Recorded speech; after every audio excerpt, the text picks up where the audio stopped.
Hey guys, it's Melissa from Kiwibanana here, and I'm gonna try a cycling vlog. Now, I hope I don't die because of this. I am planning on getting a mount for the phone, so it'll either be on a helmet or my handlebars, and then it may make it a bit easier to take you guys with me when I'm out cycling. And I hope you can hear me alright too, just because of that wind noise. Put the headphones in, hopefully that minimises a little bit of the wind. And I'm probably going to be cycling home, oh, by the way, I'm cycling home from uni, against the wind, so probably should have done this on the way here, but I was running a bit late. And anyway, what I was going to say is that you might want to start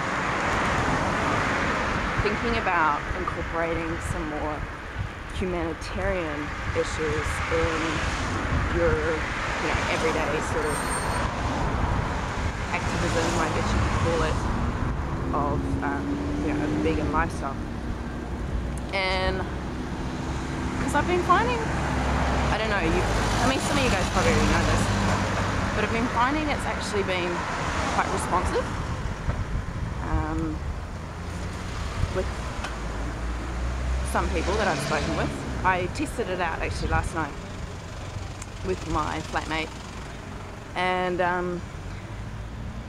he was kind of like, oh, well, maybe I will try this, he's like, oh, maybe I could try a vegetarian. And I was like, that's not bad, it's not a bad start.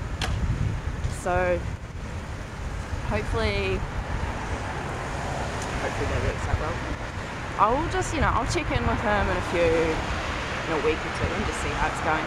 He actually doesn't eat a lot of meat himself anyway. I think one of my other flatmates probably makes up for that, his over-consumption of chickens.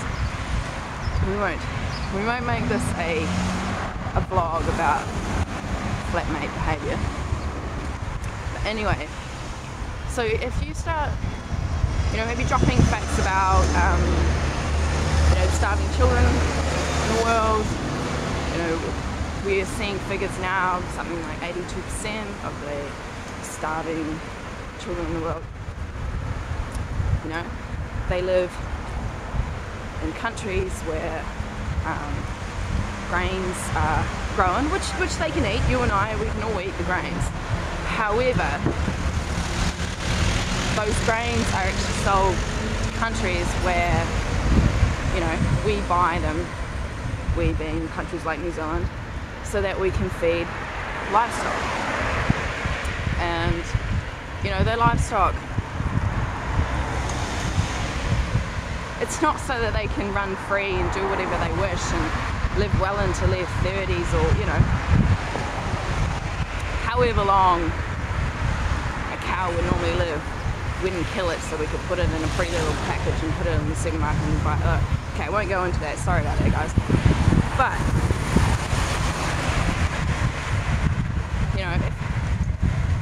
if we didn't have these animals in the first place, then, wind's getting a bit loud, sorry guys, then we wouldn't need to feed them. And people will say, oh, but if we don't eat them, then they're going to overrun us and they'll come into our houses and poop on our pillowcases, stupid shit like that. The fact of the matter is, the reason we have so many of them is because we breed them to have so many. But I won't go into that in this video. The moral of the story is you may want to start incorporating more humanitarian issues, more humanitarian arguments in your conversations and activism with people, because some people don't give a shit about health, some people don't give a shit about the environment, and some people don't give a shit about animals. But if they don't care about those things, you'd like to think that they would at least care about, starving kids in around the world. Well, I hope so. And I thought of another topic that I actually wanted to talk about. So I'm back.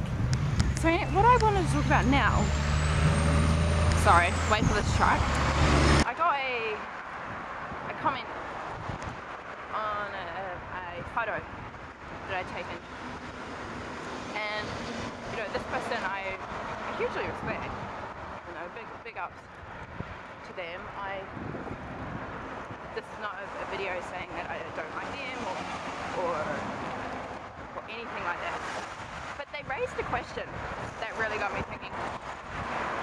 And it was basically about my t-shirt, this one here that I'm wearing.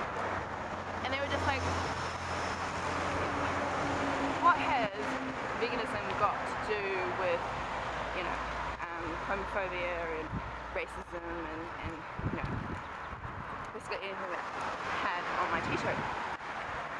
And I just, and what I answered back was that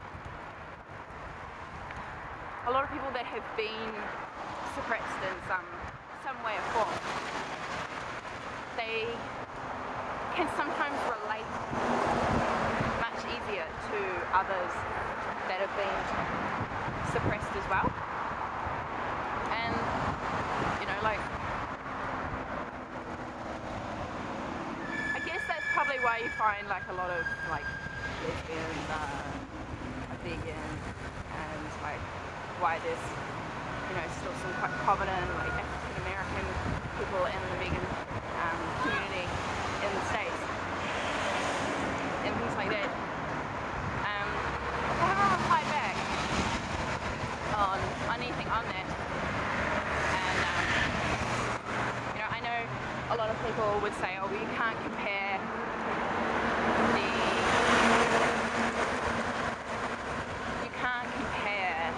the animal rights abuses to things like the Holocaust and all that sort of stuff.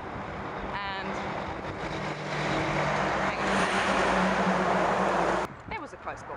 Anyway, so you can't compare animal rights abuses to things like the Holocaust and racism and things like that, but you kind of can. And you know, it's just a suppression of a particular being to what they want to do. And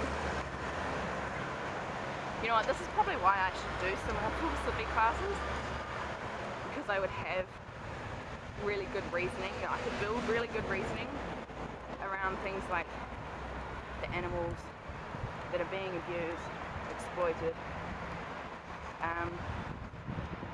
but I don't take philosophy, and I guess it's up to me to educate myself more in those areas.